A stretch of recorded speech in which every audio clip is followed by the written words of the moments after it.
In this video, I'm going to talk about common misunderstandings about vocabulary and how your vocabulary is assessed in IELTS speaking and writing. I'll talk about what the terms C1 and C2 mean, using idioms and cliches, and what we mean by less common or uncommon words. Finally, I'll talk about how to learn vocabulary so that your IELTS score actually improves.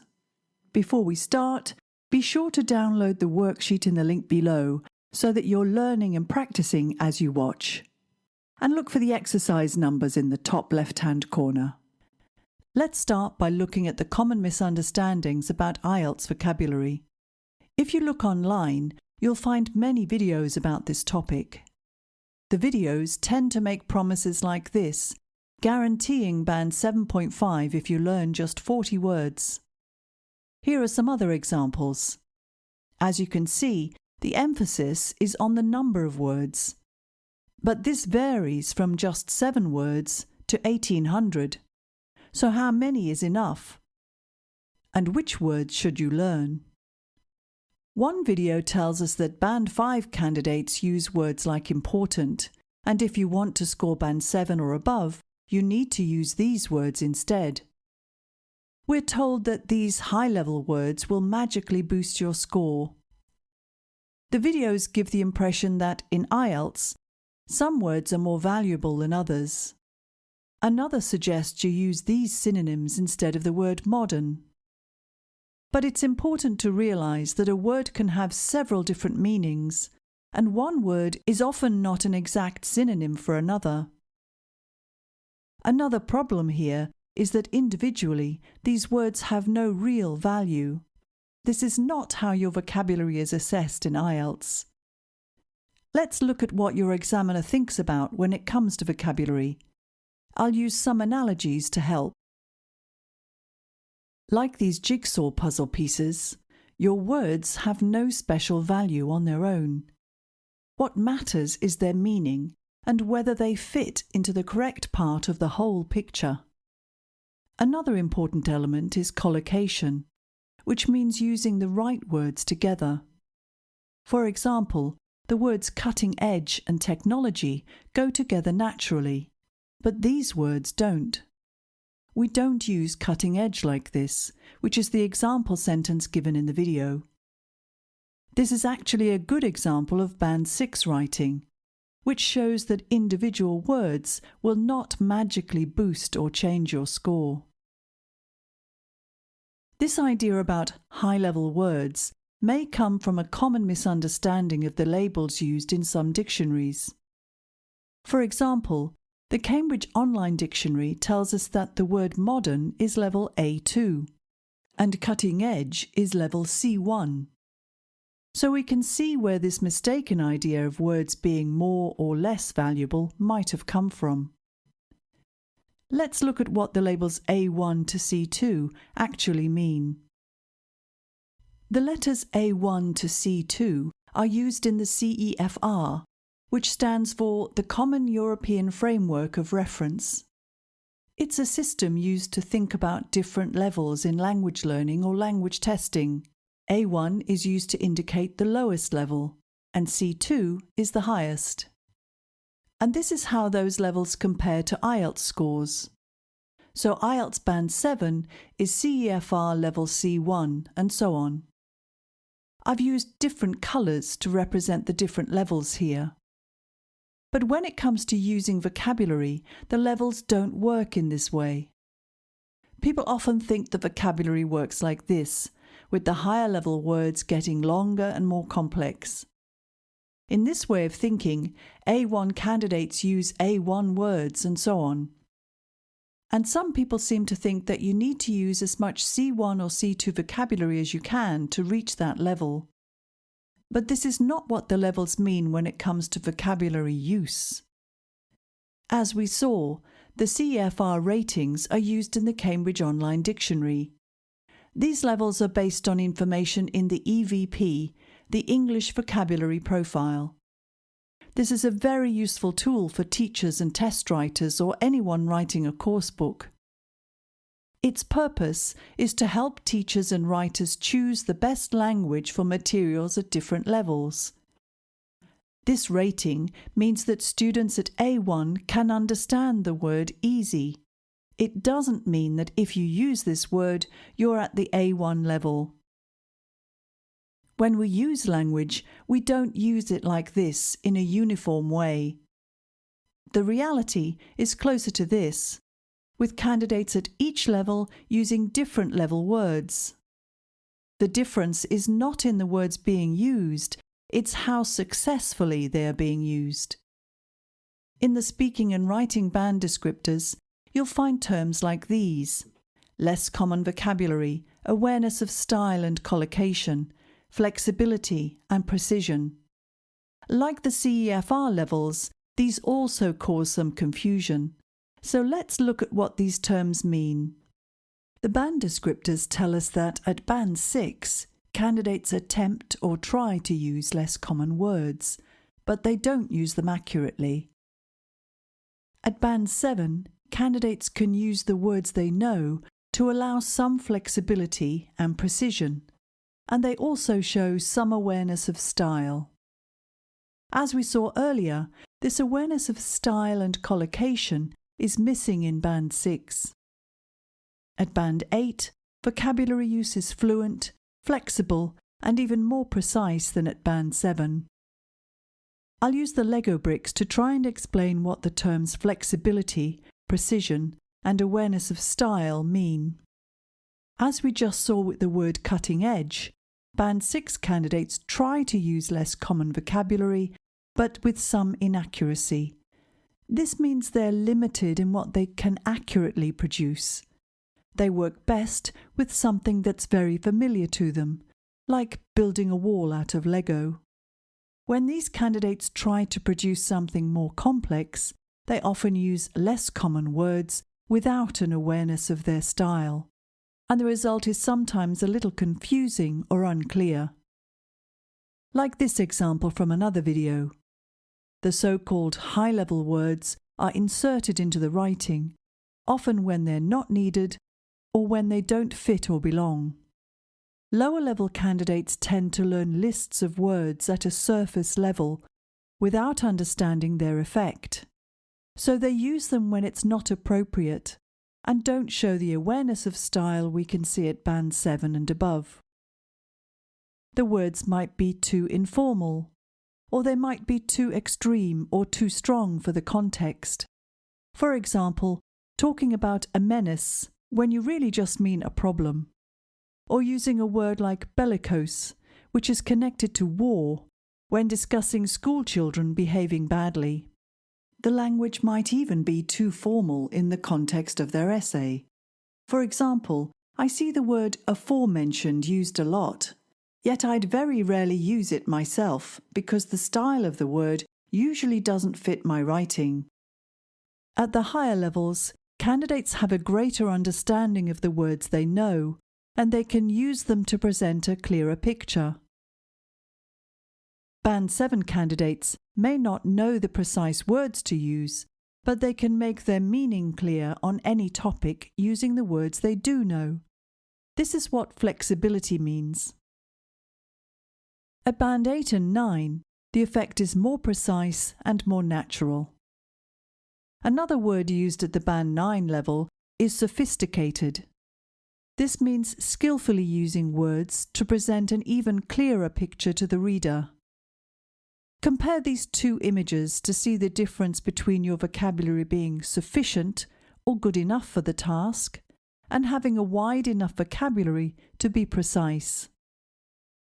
It's important to remember that it's not the individual bricks being used, it's how they've been used to produce this overall effect. Trying to boost your score by learning lists of high-level words is a very good example of working hard but not making any progress. Let's look at some examples to help you change the way you think about vocabulary.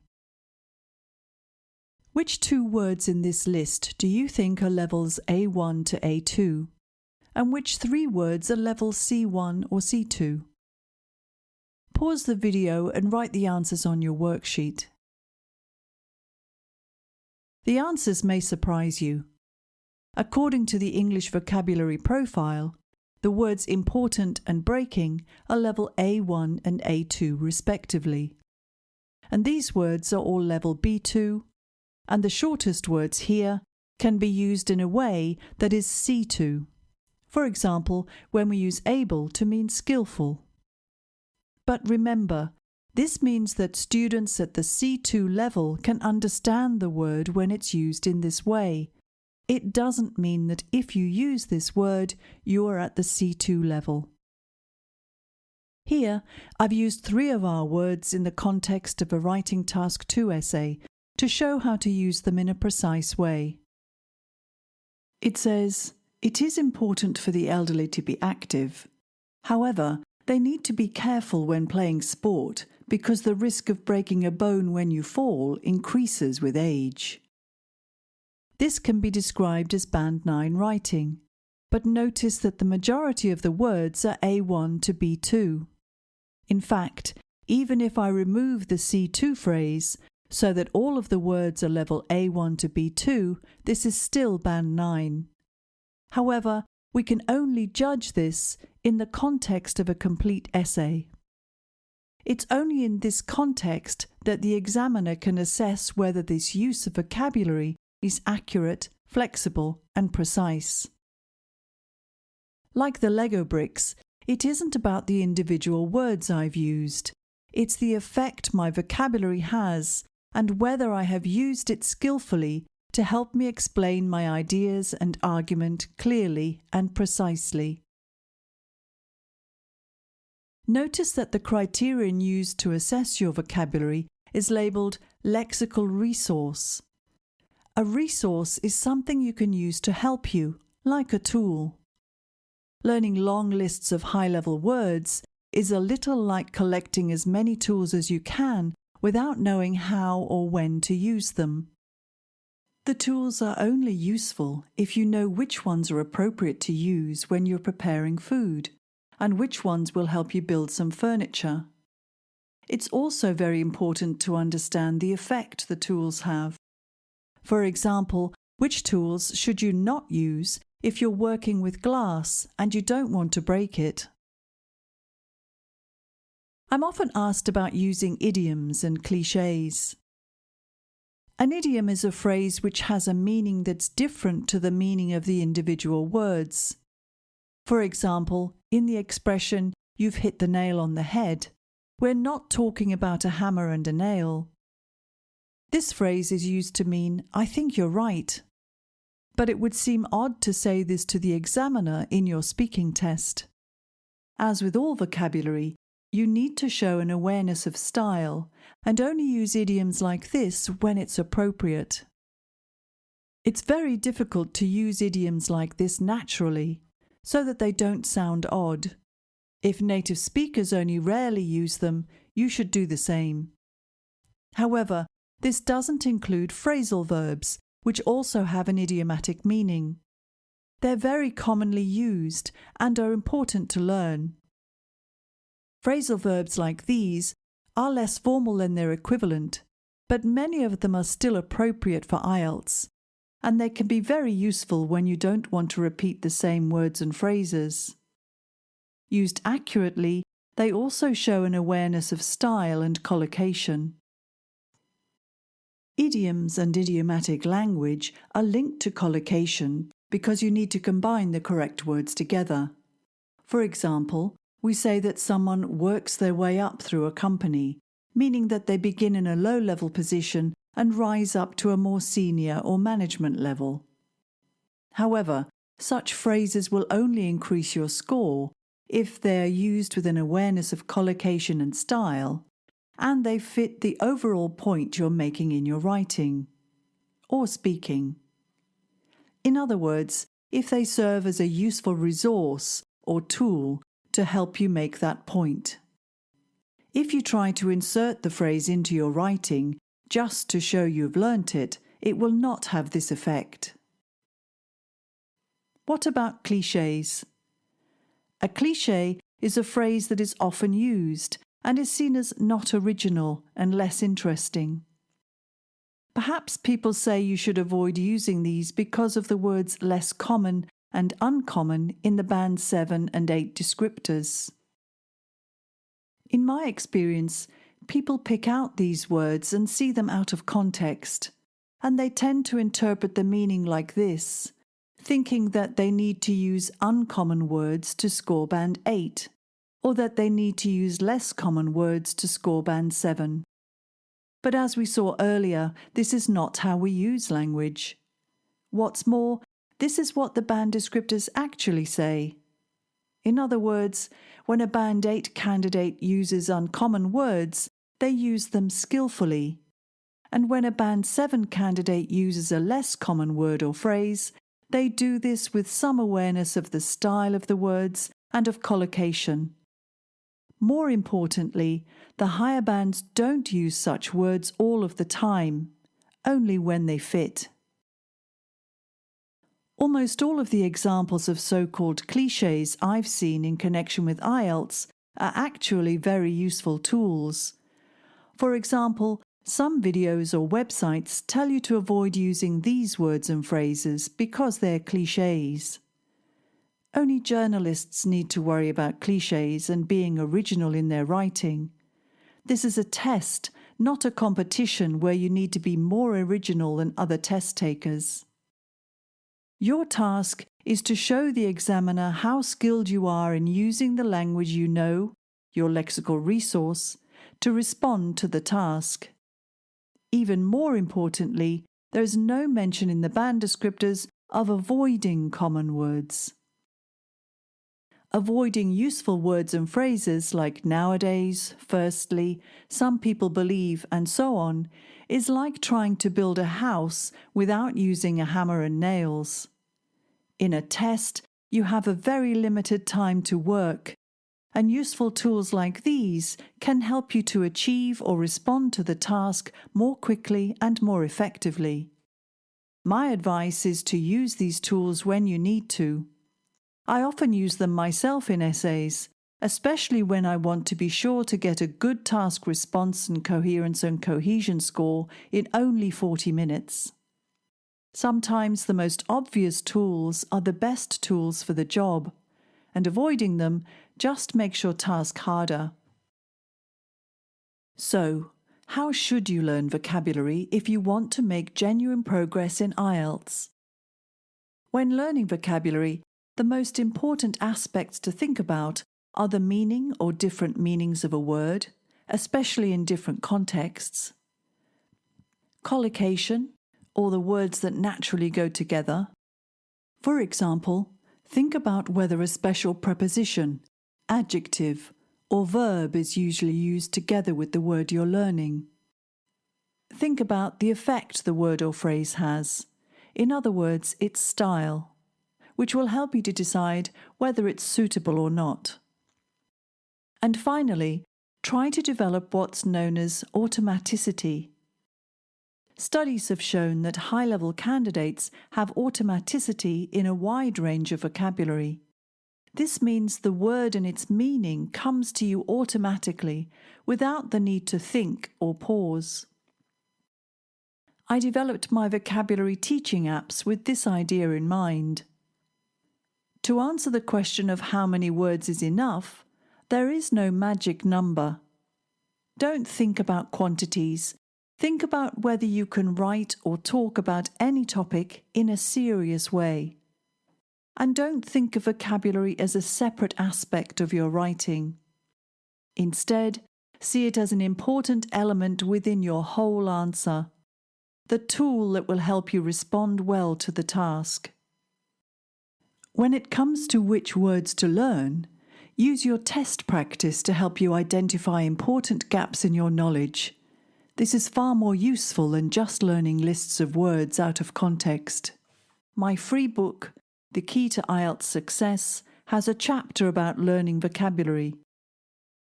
It has ideas for how to learn and the type of language you should try to learn. The Key to IELTS series now has a new cover, and I'll be adding new models and test questions to the writing books. You can find the model answer we saw earlier in my Writing Task 2 book. along with exercises to help you build an awareness of style and collocation based on the vocabulary I used. You can also use my vocabulary books, which help you learn vocabulary in the context of IELTS listening, reading, writing, and speaking. The new second edition of these is now available. And don't forget my vocabulary teaching apps too, which people tell me they really enjoy using. You can find more advice and links to my books and apps on my website. And don't forget to subscribe to my channel for more videos like this one.